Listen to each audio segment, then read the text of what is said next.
All right, guys, welcome back to the channel. This video is titled, "This is the guy who drove censorship at Twitter." Now, I'm guessing that they mean in the past tense. He drove censorship at Twitter. I'm guessing this is the former censorship CEO right here. Now, I just did the Katie Hobbs story, how Elon Musk caught Katie Hobbs colluding with Twitter. I just covered that, and ironically, this video pops up next. Thank you, YouTube, for recommending me this. But we're about to get into this, you guys. Don't forget to like, comment, share, and subscribe while we're watching. You know the drill. Now let's get into it.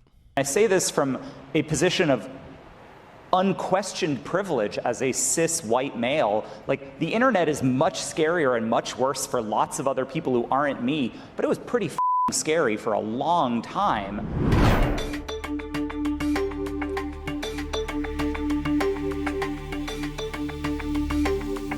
He did a terrible job as as the ex-head of site security. You did a terrible job, Mr. Censor. The events of the 6th happen.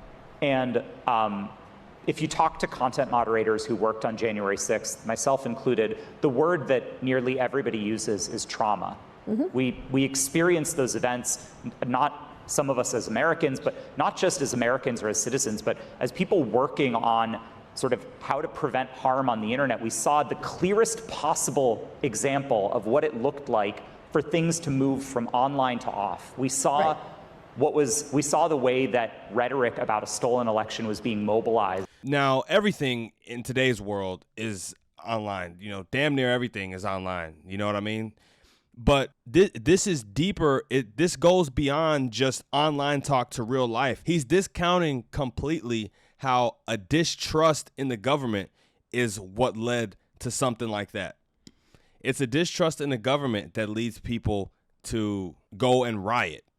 It's a distrust in the government that leads people to go at the Capitol building and riot, or go to a police precinct and burn it down. Things like that have happened as well. So to come in virtue signaling, saying that this started off online and it ended up in the streets, and I'm the CEO of censorship, I'm here to correct it. He didn't even have the right antidote or cure. So to say that this is just an online group of people talking which translated into a real life event, that is severely discounting, in my opinion, the emotions, the actual feelings and facts behind why people were so upset. On sites like thedonald.win, we saw the trafficking of this content in the fringe parts of the internet, and we saw people dead in the Capitol as a consequence. What was that experience like, having Kellyanne, who's always in control of herself, sticking this MAGA trolls on you?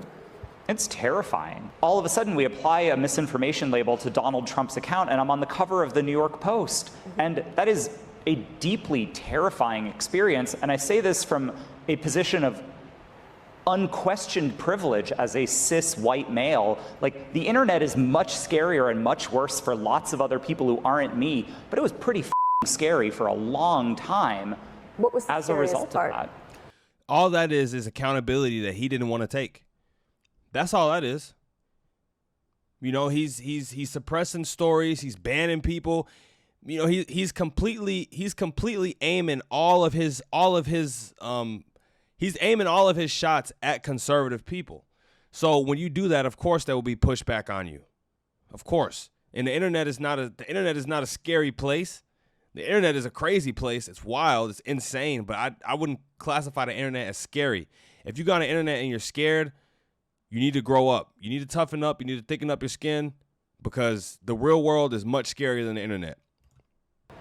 You know, when you get targeted in some of these ways, it's hard to differentiate between what is somebody just online trying to rattle you and what's a real threat. You see in things like Pizzagate that online conspiracies can mobilize very real and very direct offline violence.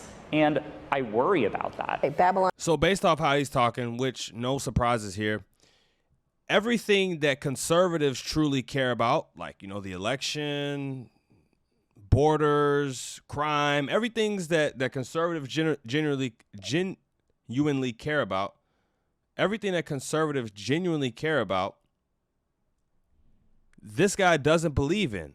He doesn't believe in anything. He, in his mind, we're all just Nazi, fascist, misinformation spreaders. That's all we are to him. So that's why he had no problem doing what he did when he was at the head of censorship at Twitter.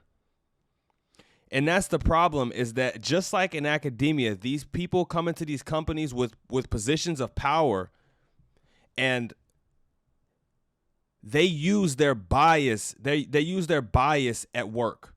Take your bias out of work. Twitter is not a left-wing app. Twitter is supposed to be for everyone. So everyone can have their voice and say whatever they want to say, whether you right-wing, left-wing, centrist, it doesn't matter. And that's why, thank God, we got Elon Musk at Twitter. I don't even use Twitter, but I know that it's in better hands with him than people like this guy. On B, which is what got him to buy the thing, I think. That's the one which was not particularly funny. The Babylon Bee's Man of the Year is Rachel Levine. Not funny. The targeting and the victimization of the trans community on Twitter is very real, very life-threatening, and extraordinarily serious. We have seen from a number... Life-threatening. He's describing the internet as life-threatening. Serious.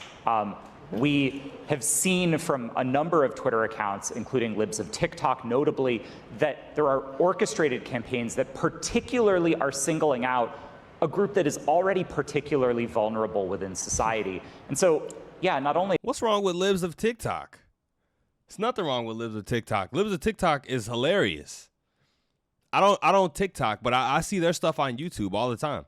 Is it not funny, but it is dangerous, and it does contribute to an environment that makes people unsafe in the world. So let's start from a premise that it's f***ed up. This is mind-boggling. The fact that he's able to come up here and say everything that he's saying without being checked at all. This is a whole conference, conversations on democracy in the digital age. No one is here to check him on anything he's saying. I don't see them answering any questions in the crowd. I don't see she's clearly on the same page as him. This is all just echo chamber talk.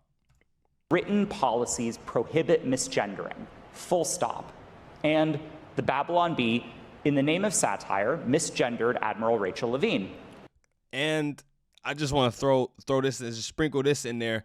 He sounds like he might be a little, so that clearly his bias will lean towards that group of people.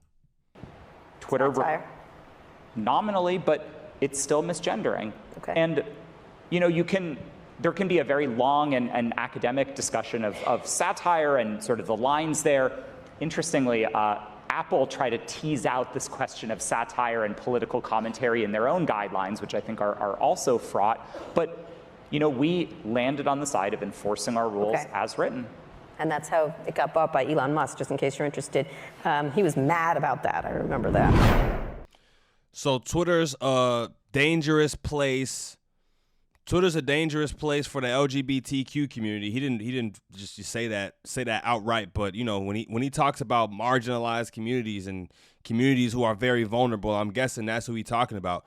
So you step all over conservatives, their views, their voices, what we believe in, because of them, all because of that group of people. Again, showing you a complete and utter bias to one side only. I'm gonna end it with this, because I just did the Katie Hobbs story, but we don't need anyone at the head of a company like Twitter who will allow their bias to seep into their actual job. We don't need that. Like I said, and I'm gonna say it again, Twitter is not a left-wing app. It is an app for everyone. Anyone can download Twitter. That's why it needs to be an equal opportunity, equal chance for everyone to voice their opinion, no matter what it is. Now, it's certain things you can't say.